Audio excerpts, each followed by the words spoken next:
दोस्तों नमस्कार, मैं संजय मगू और देश रोजाना के YouTube चैनल पर आपका स्वागत है। दोस्तों चर्चा करेंगे आपसे राजनीति पर, और वो राजनीति जो कि अब देश को नई दिशा देने की तरफ बढ़ रही है या देश की राजनीति को नई दिशा देने की तरफ बढ़ रही है। बात हो रही है देश के अंदर जो कल बैठकें हुई थी 18 जुलाई को, एक बैठक एनडीए की हुई थी और एक बैठक इंडिया की हुई थी। इंडिया ही बोलेंगे उसको, जिसका नाम इंडिया दे दिया गया।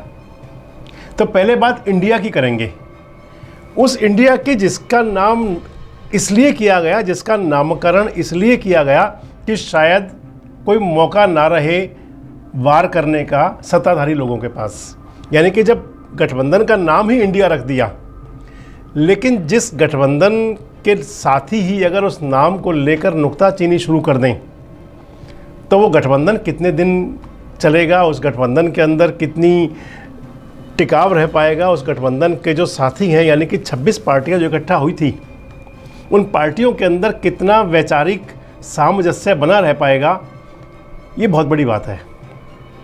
और ख़ासकर उस समय पे जबकि विपक्षी दलों ने एक फैसला किया हो अपने मनों के अंदर कि उनको मुकाबला मोदी से करना है, उनको मुकाबला एनडीए से करना है, उनको मुकाबला भारतीय जनता पार्टी की उस सरकार से करना है जो 10 साल से सत्ता में है, यानी कि 10 साल होने जा रहे हैं, और जो आज भी देश की सबसे अधिक शक्तिशाली राजनीतिक पार्टी मानी जा रही है। आपने देखा होगा विभिन्न खबरियां चैनलों में चल रहा था, और आपने ये भी देखा होगा कि कल जब प्रेस कॉन्फ्रेंस हुई थी तो सबसे पहले उस बैठक से वो गए थे जो उस एकता के, उस गठबंधन के, उस महागठबंधन के सूत्रधार थे, जो 11 महीने से लगे हुए थे, नीतीश बाबू। बता रहे हैं कि नीतीश बाबू को वो नाम रास नहीं आया, और वो नीतीश बाबू जो ये चाहते थे कि कांग्रेस उस महागठबंधन की मुख्य भूमिका में हो, बेस हो कांग्रेस जिसका। और अगर उसी कांग्रेस के नेताओं ने जो सूत्र बता रहे हैं वो ये बता रहे हैं कि जो इंडिया नाम दिया गया ये राहुल गांधी की सोच थी, राहुल गांधी की तरफ से ये संदेश आया था, राहुल गांधी की तरफ से बैठक के अंदर ये प्रस्ताव रखा गया था, जो बताते हैं कि जो बंद कमरे में जो बातें हुई होंगी। और जब उस नाम को लेकर के ही अगर आपस में कहीं सिर फटव्वल है, कहीं मनमुटाव है, तो फिर वो गठबंधन आखिर कैसे चल पाएगा जिस गठबंधन को भानुमति का कुनबा जोड़ने की बात कही जा रही है। दोस्तों एक बात ज़रूर थी, जब इस महागठबंधन की पहली बैठक हुई थी पटना में, जिसके अंदर की 16 पार्टियां थी, जब दूसरी बैठक जिसके अंदर 3 बार तारीखें बदली गई, पहले वो बैठक शिमला में होने की बात थी, उसके बाद वो बैठक जयपुर में होने की बात चली, और उसके बाद वो बात फाइनल हुई बेंगलुरु पे जाकर। तीनों राज्य ऐसे हैं, चाहे वो शिमला था यानी कि हिमाचल प्रदेश, चाहे वो जयपुर था यानी कि राजस्थान, और चाहे फिर वो बेंगलुरु में अंततः मीटिंग हुई कर्नाटका। तीनों स्टेट आज कांग्रेस के हैं, तीनों राज्यों में कांग्रेस की सत्ता है। बैठक बताते हैं बहुत अच्छे माहौल में तो हुई, लेकिन जब बैठक का अंत हुआ और जो प्रेस कॉन्फ्रेंस हुई, और उसके बाद जो इंडिया के नाम को लेकर कहीं मनमुटाव, कहीं विवाद, कहीं इस प्रकार की बातें सामने आ रही हैं, वो कम से कम इस महागठबंधन की आगे की सेहत के लिए तो ठीक नहीं है, क्योंकि अभी तो ये प्रारंभिक दौर है।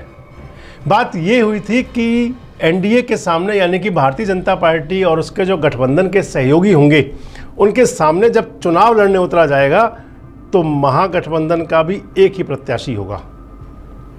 खैर अभी तो ऐसी और 9 पार्टियां हैं जो किसी भी गठबंधन का हिस्सा नहीं है, ना एनडीए में है और ना ही इंडिया में है, यानी कि देश में तो है, भारत में तो है, लेकिन जो एक महागठबंधन बना इंडिया जिसका नाम दिया गया, उस महागठबंधन में वो 8 पार्टियां नहीं है, जिनके अंदर मायावती जी की पार्टी बीएसपी भी है, जिनके अंदर चंद्रशेखर राव साहब की पार्टी भी है।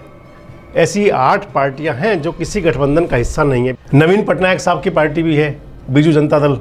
तो ऐसी 8 पार्टियां हैं जो किसी गठबंधन का हिस्सा नहीं है। वैसे उम्मीद ये मानी जा रही थी कि कहीं अरविंद केजरीवाल और उनकी आम आदमी पार्टी, जो इस महागठबंधन की बात चल रही है, इसके अंदर कहीं अगर सबसे पहला कहीं रुकावट आएगी तो वो अरविंद केजरीवाल की पार्टी से आएगी। लेकिन ये क्या हुआ कि जब नाम दिया गया, नामकरण हुआ, और जो सबसे पहला जो बताया जा रहा है, जो खबरिया चैनल बता रहे हैं अगर वो ये बात सच है कि नीतीश बाबू के मन में भी कहीं कुछ इसको लेकर है, इस नामकरण को लेकर, और कहीं नीतीश बाबू भी ये सोच रहे हैं कि उनको साइडलाइन कर दिया गया, तो ये बड़ी बात है। और ये उस महागठबंधन की सेहत के लिए जो मैं पहले कह रहा हूँ वो ठीक नहीं है। खैर, कुनबा जुड़ गया है, महागठबंधन हो गया है, इंडिया नाम दे दिया गया है, यानी कि देश के नाम पे उस महागठबंधन का नाम होगा। लेकिन चेहरा कौन होगा? हालांकि कांग्रेस ने एक पहल की। मल्लिकार्जुन खड़गे साहब ने ये कहा कि कांग्रेस प्रधानमंत्री पद की रेस में नहीं है। इस महागठबंधन की सबसे बड़ी जो पार्टी है वो कांग्रेस है। चाहे राज्यसभा हो या लोकसभा हो, सबसे अधिक जिस पार्टी की शक्ति है वो कांग्रेस है। सबसे अधिक जिसके एमपी हैं वो कांग्रेस है। सबसे अधिक राज्यों में जिसकी सरकार है वो कांग्रेस है। लेकिन कांग्रेस के राष्ट्रीय अध्यक्ष मल्लिकार्जुन खड़गे साहब ने जब ये कहा कि प्रधानमंत्री पद की रेस में कांग्रेस नहीं है, तो याद लोगों को सोनिया गांधी जी की भी आई होगी। जब 2004 के अंदर यूपीए सत्ता में आया था तो सोनिया गांधी ने सत्ता छोड़ी थी। खैर, बात अब 2024 की हो रही है। उस 24 के लिए, जिसके लिए महागठबंधन महासंघर्ष और महायुद्ध की तैयारी के लिए अपने हथियार तैयार कर रहा है, यानी कि चुनावी हथियार। और जब कोई चुनावी लड़ाई हो या कोई सेना जब लड़ने जाती हैं तो एक सेनापति जरूर होता है। अगर चुनाव लड़ा जाता है तो कोई चेहरा जरूर होता है। तो इस महागठबंधन का चेहरा आखिर कौन होगा? हालांकि मल्लिकार्जुन खड़गे साहब ने कह दिया कि उनकी पार्टी जो कांग्रेस है वो प्रधानमंत्री पद की रेस में नहीं है। लेकिन जब जिस पार्टी के ज़्यादा सांसद आएंगे, अगर ये जो महागठबंधन हुआ है, जो ये कुनबा जुड़ा है, अगर इसी प्रकार जुड़ा रहा और चुनाव तक इकट्ठा रहा, तो जिस पार्टी के ज़्यादा सांसद होंगे, नेचुरल सी बात है कि प्रधानमंत्री उन्हीं का होगा। लेकिन चर्चाएं बहुत चल रही हैं। इस देश के अंदर ऐसा पहले हुआ है वैसे, कि जब सबसे कम सांसदों वाली पार्टी के नेता प्रधानमंत्री बन गए। आप याद कीजिए तो आपको नाम ध्यान आएंगे।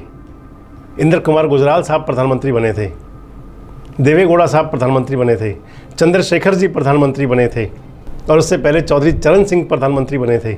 वो सभी वो प्रधानमंत्री बने थे जिनको जिस पार्टी ने समर्थन दिया। यानी कि आप मान लिया जाए कि इन सबको समर्थन देने में कहीं कांग्रेस भी थी। और कांग्रेस ने जब समर्थन दिया था तो ये जो प्रधानमंत्री मैंने आपको नाम गिनवाए, इनके पास सबसे कम सांसद थे, लेकिन पीएम वो बने थे। तो जैसा भी मल्लिकार्जुन खड़गे साहब ने कहा कि 2024 के लिए प्रधानमंत्री पद की रेस में कम से कम कांग्रेस नहीं है। अब वैसे तो 2024 के परिणाम बताएंगे कि आखिर खड़गे साहब जो कह रहे हैं वो कितना सटीक बैठेगा, कितना सही होगा। लेकिन जैसे ही खड़गे साहब ने ये कहा ना, तो सबसे पहला जो बयान आया वो ममता बनर्जी की पार्टी की नेत्री का आया कि अगर कांग्रेस नहीं तो फिर ममता दीदी प्रधानमंत्री के लिए तैयार हैं। तो चर्चा आपसे ये भी करेंगे कि इस महागठबंधन में, जिसमें 26 पार्टियां इकट्ठी हुई हैं, कितने प्रधानमंत्री के चेहरे हैं। अगर आप गिने और सोचें और देखें तो महत्वाकांक्षा तो शरद पवार साहब की भी रही थी, आज जिनकी अपनी पार्टी टूट गई, जिनका भतीजा भी उनको छोड़ के चला गया। हालांकि भतीजा दरबार में दस्तक तो दे रहा है, लेकिन उन सबके पीछे क्या है ये समझ से परे की बात है। अजीत पवार पहले भी गए थे। खैर, बात अब हम इंडिया उस गठबंधन की कर रहे हैं जो महागठबंधन हुआ है, और जिसके अंदर हम आपसे एक बात और कर रहे हैं कि प्रधानमंत्री के चेहरे कितने, कौन कौन फेस हो सकते हैं। इच्छा तो नीतीश कुमार साहब की भी रही है कि वे भी प्रधानमंत्री बने। तो महत्वाकांक्षा आखिर किसकी नहीं होगी? क्या अखिलेश भी चाहेंगे कि वो भी पीएम मटेरियल बन जाएं? नीतीश कुमार भी चाहेंगे वो भी पीएम मटेरियल हों। हालांकि नीतीश कुमार भी कह चुके हैं कि उनको किसी पद से कोई लालच नहीं है, कोई लोभ नहीं है। लेकिन जो उनकी गठबंधन सहयोगी पार्टी है बिहार के अंदर, राष्ट्रीय जनता दल, लालू प्रसाद यादव और तेजस्वी यादव तो शायद बहुत समय से चाह यही रहे हैं कि सुशासन बाबू देश संभालें और बिहार उनके लड़के को, लाडले को दे दें, तेजस्वी संभाल लें बिहार को। तो उस कंडीशन में नीतीश कुमार भी एक बड़ा चेहरा है, शरद पवार भी बड़े चेहरे हैं। ममता बनर्जी की पार्टी की तरफ से तो स्पष्ट संकेत आ ही गया कि वे प्रधानमंत्री बनने के लिए सबसे जो उन्होंने कहा है उनकी पार्टी की सांसद ने कि जो अच्छा चेहरा है, जो बहुत अच्छा विकल्प है, वो ममता दीदी हैं। अरविंद केजरीवाल भी उस महागठबंधन में है, और अरविंद केजरीवाल की भी महत्वाकांक्षा बड़े आराम से भांप सकते हैं। 10 राज्यसभा के सदस्य हैं, उनके 2 राज्यों में सरकार है उनकी। तो अरविंद केजरीवाल भी एक बड़े चेहरे हैं, वो भी प्रधानमंत्री पद के दावेदार हैं। इस प्रकार से और भी कई नेता उस बैठक में थे। कम्युनिस्ट भी कहीं सोचते होंगे कि कभी देश के अंदर लाल सलाम भी होगा। हालांकि भले ही उनसे बंगाल भी छिटक गया, मात्र केरल तक सीमित रह गए, लेकिन महत्वाकांक्षा किसकी आखिर नहीं होती। आपको याद होंगे वो समय भी जब कम्युनिस्ट पूरी ताकत में हुआ करते थे, तो ज्योति बसु उस समय प्रधानमंत्री पद के दावेदार उनको माना जाता था। हालांकि आज कोई ऐसा चेहरा दिखाई तो नहीं पड़ता, लेकिन हम चर्चा वो कर रहे हैं कि आखिर कितने चेहरे प्रधानमंत्री के हो सकते हैं। जब चेहरे की बात करेंगे तो बात वो भी याद आएगी कि मोदी साहब ने कहा था, जब महागठबंधन की बैठक हो रही थी तो उन्होंने कहा था कि एक चेहरे पे कई चेहरे लगा लेते हैं लोग। तो बात वही है कि आखिर कितने चेहरे प्रधानमंत्री पद के होंगे, कौन से राज्यों से नए नए प्रधानमंत्री पद के दावेदार आएंगे, किन किन नाम पर वोट मांगी जाएगी, और क्या वाकई एक प्रत्याशी के सामने एक प्रत्याशी महागठबंधन दे पाएगा, जिसके लिए कि कम्युनिस्ट पहले ही कह रहे हैं कि कहीं कुछ भी हो जाए लेकिन बंगाल में वो दीदी से समझौता नहीं करेंगे। केरल के अंदर कांग्रेस और कम्युनिस्ट आमने सामने हैं। ऐसे कई राज्य हैं जहां पार्टियों में आपसी इतनी तकरार है, तो आखिर कैसे एक मजबूत विकल्प ये महागठबंधन दे पाएगा। और फिर वही बात कि कितने दूल्हे होंगे इस बारात के कि जिनके चेहरों के नाम पर वोट मांगी जा सके। बात एनडीए की भी होगी।